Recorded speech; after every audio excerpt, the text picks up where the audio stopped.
नमस्कार, मैं कमलेश कबीर आपका एक बार फिर स्वागत करता हूं इस नए एपिसोड में।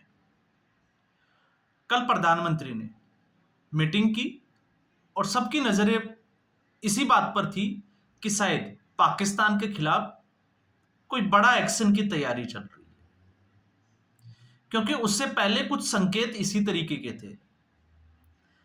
एक बार फिर मैं थोड़ा-सा दोहरा दूं, क्योंकि जब से पहलगाम की जो घटना हुई, उसके बाद से आप प्रधानमंत्री नरेंद्र मोदी के शेड्यूल पे अगर थोड़ी-सी नज़र डालोगे तो आपको अंदाज़ा लग जाएगा और आपको यह भी अंदाज़ा लग जाएगा कि नरेंद्र मोदी की कार्यशैली किस तरीके की है।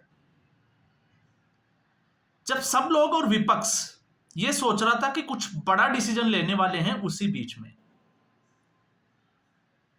आपने देखा परसों के दिन जब राजनाथ सिंह जो रक्षा मंत्री है, एनएसए अजीत डोभाल और तीनों सेनाओं के प्रमुख के साथ प्रधानमंत्री नरेंद्र मोदी की मीटिंग होना और उसके बाद मोहन भागवत के साथ जो आरएसएस के सरसंघचालक हैं, उनके साथ मीटिंग होना।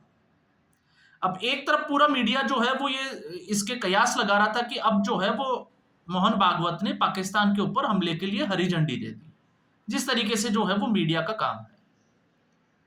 कल जिस तरीके से मीटिंग हुई, उस मीटिंग के बाद में एक कैबिनेट की मीटिंग और होती है और जब कैबिनेट की मीटिंग होती है तो उससे पहले प्रधानमंत्री नरेंद्र मोदी ने इशारा तो कर दिया था कि फौज को खुली छूट है, वो समय और कहां क्या करना है वो खुद डिसाइड करे।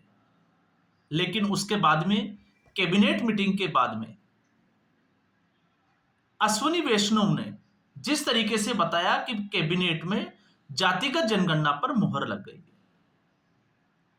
अब एक नया जो है वो चर्चा का विषय कल से राजनीति में, अब कुछ लोग जो है वो इसको बिहार की राजनीति के साथ जोड़कर देख रहे हैं। तो जहां राजनीति की बात आती है, हम सबको ये जरूर समझ लेना चाहिए कि बिना जाति के राजनीति संभव नहीं है। फिलहाल भारत में तो स्थिति यही है और कोई भी पार्टी इससे अछूती नहीं है। आप टिकट वितरण को अगर आप उठा के देखोगे तो आपको अंदाजा लग जाएगा कि कास्ट के जो इक्वेशन है, समीकरण को देखते हुए पार्टी अपना उम्मीदवार खड़ा करती है और अगर ऐसा नहीं करी तो उसको हार का सामना देखना पड़ता है। अब विपक्ष लंबे समय तक जो है वो जातिगत जनगणना की बात कर रहा था। अब इस वीडियो में जब मैं ये कहता हूं कि विपक्ष इसकी बात कर रहा था, तो शिवसेना इस वक्त जो है वो विपक्ष की भूमिका में है 2019 के चुनाव के बाद। उससे पहले आप कह सकते हैं कि वो एनडीए का हिस्सा थी, लेकिन 2019 के बाद ही विपक्ष की भूमिका में आ गई। अब विपक्ष की भूमिका में आ गई तो उसके बाद में जिस तरीके से शिवसेना टूटी, एकनाथ शिंदे ने पार्टी तोड़ी, उसके बाद वो अलग हुए और उसके बाद पार्टी टूटती ही चली गई। लोकसभा चुनाव देखा, उसके बाद विधानसभा चुनाव में तो बिखर के ही रह गई और उसके बाद में अभी भी जो है वो सिलसिला रुकने का नाम नहीं ले रहा। अब ऐसी स्थिति में राजनीतिक गलियारों में हमेशा चर्चा रहती है कि इसके लिए भी जिम्मेवार कौन। अब यहां पर दो व्यक्तियों का नाम जो है वो प्रमुखतया से आता है, एक संजय राउत और दूसरा प्रियंका चतुर्वेदी। लेकिन इससे पहले हम जो है वो विश्लेषण भी कर चुके हैं कि इसके पीछे अगर आप देखोगे तो आदित्य ठाकरे को फ्री हैंड देना, उद्धव ठाकरे ने जिस तरीके से आदित्य ठाकरे को शिवसेना सौंप दी, उसके बाद से यह असर जो है वो शुरू हुआ है। और फिर उसके बीच में संजय राउत और प्रियंका चतुर्वेदी, उनको हम जोड़कर देखते हैं तो फिर कुछ नया समीकरण जो है वो निकल कर आता है उद्धव ठाकरे के लिए। अब मैं ऐसा क्यों कह रहा हूं? ऐसा इसलिए कह रहा हूं कि कल अश्विनी वैष्णव की उस प्रेस कॉन्फ्रेंस के बाद में प्रियंका चतुर्वेदी का जो स्टेटमेंट आता है, स्टेटमेंट यह है कि पहले धर्म के नाम पर बांटा, उसके बाद में जो है वो आर्थिक स्थिति के बारे में जाना, पहले धर्म जाना, फिर आर्थिक स्थिति और फिर उसके बाद में जाति के आधार पर। तो कब तक हम बढ़ते रहेंगे? क्या हम भारतीय नहीं है क्या? और यह सवाल किया है 11 साल से, मतलब प्रधानमंत्री नरेंद्र मोदी से। यह है शिवसेना की राज्यसभा की सांसद प्रियंका चतुर्वेदी का स्टेटमेंट। प्रियंका चतुर्वेदी के हिसाब से कास्ट सेंसस नहीं होनी चाहिए। अब उसके उलट अगर आप देखोगे, आनंद दुबे शिवसेना के नेता, बड़े समय से जुड़े हुए हैं और साथ में शिवसेना उद्धव ठाकरे के राष्ट्रीय प्रवक्ता, उनका स्टेटमेंट अगर आप उठा के देखोगे तो आपको अंदाजा लगेगा। उनका यह मानना है कि केंद्र सरकार ने यह जो फैसला लिया है वो सही लिया है, क्योंकि आज भी कुछ जातियां ऐसी है जिनका शोषण हुआ है, उनको मुख्य धारा में लाने का प्रयास करना चाहिए और उसके लिए जातिगत जनगणना की आवश्यकता है। इसलिए वो केंद्र सरकार के इस कदम की सराहना करते हैं।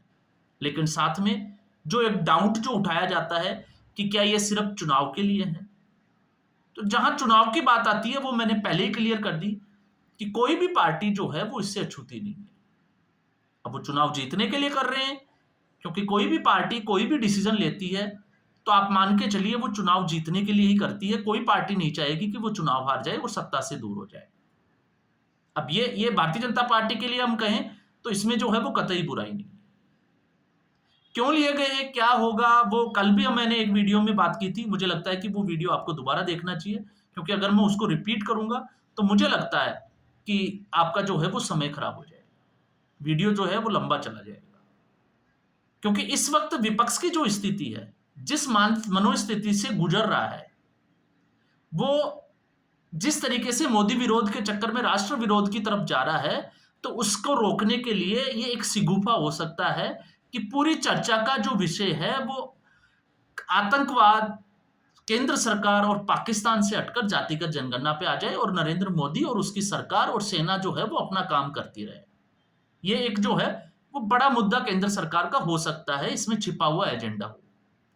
लेकिन जब हम बात करते हैं यहां शिवसेना की, तो शिवसेना के इस हालात के लिए अब आप सोच के देखिए, जब यह बात आती है कि उद्धव ठाकरे का स्टैंड क्या होगा, तो उद्धव ठाकरे का स्टैंड जहां तक मुझे समझ में आता है, क्योंकि आदित्य ठाकरे के ऊपर संजय राउत और प्रियंका चतुर्वेदी दोनों का प्रभाव साफ तौर से देखा जा सकता है, तो ऐसे में उद्धव ठाकरे स्टैंड लेंगे, क्योंकि बीएमसी के चुनाव भी आने वाले हैं, तो वो प्रियंका चतुर्वेदी के साथ जाना चाहेंगे। और ऐसा मैं क्यों कह रहा हूं, इससे पहले भी मैंने एक वीडियो बनाया था, कुछ लोगों ने मुझे टारगेट करने की भी कोशिश की थी। हालांकि वो स्टेटमेंट मेरा नहीं था, वो शिवसेना के ही एक बड़े नेता का था और वो राष्ट्रीय प्रवक्ता भी रह चुके हैं। उसके बाद जब ये पूरा मामला हुआ, प्रियंका चतुर्वेदी की कंट्रोवर्सी, तो उसके बाद उनको जो है वो शिवसेना से निकाल दिया और ये एक्शन लिया आदित्य ठाकरे ने, और आदित्य ठाकरे ने ही राष्ट्रीय प्रवक्ता अपॉइंट किया था। और मामला ये था जिसमें जो है वो प्रियंका चतुर्वेदी और आदित्य ठाकरे, चाहे वो आदित्य ठाकरे और प्रियंका चतुर्वेदी का विदेश दौरा हो एक साथ, दावोस का, या फिर राजनीतिक मामलों में या ठाकरे परिवार में प्रियंका चतुर्वेदी की बढ़ती हुई नजदीकी या इंटरफेरेंस की हम बात कर सकते हैं। और यह जो मुद्दा है ये हमेशा से, क्योंकि शिवसेना के पुराने नेता जो भारतीय जनता पार्टी को नेचुरल अलायंस मानते हैं, उनका यह मानना है कि प्रियंका चतुर्वेदी क्योंकि वो कांग्रेस पार्टी से आई है, इसलिए उसका ज्यादा झुकाव जो है वो कांग्रेस पार्टी की तरफ है और वो जिम्मेदार है इस पार्टी की टूट के लिए। अब वो कैसे हैं वो आपको समझ में आएगा। जिस तरीके से प्रियंका चतुर्वेदी ने शिवसेना ज्वाइन की, आपको पता होगा, आगरा में उन्होंने एक बड़ा आरोप लगाया था अपने ही कांग्रेस पार्टी के ही कार्यकर्ताओं के ऊपर, छेड़छाड़ का आरोप। उसके बाद में वो शिवसेना में चली गई और शिवसेना में जाने के बाद में शिवसेना की जो दुर्दशा हुई, आज स्थिति ये आ गई कि बड़े नेता जो है वो रुकने का नाम नहीं ले रहे। और उसके पीछे बड़ी वजह अगर आप ढूंढने की कोशिश करोगे तो फिर एक ही बड़ा नाम आएगा कि आदित्य ठाकरे जो है वो प्रियंका चतुर्वेदी के प्रभाव में काम कर रहे हैं।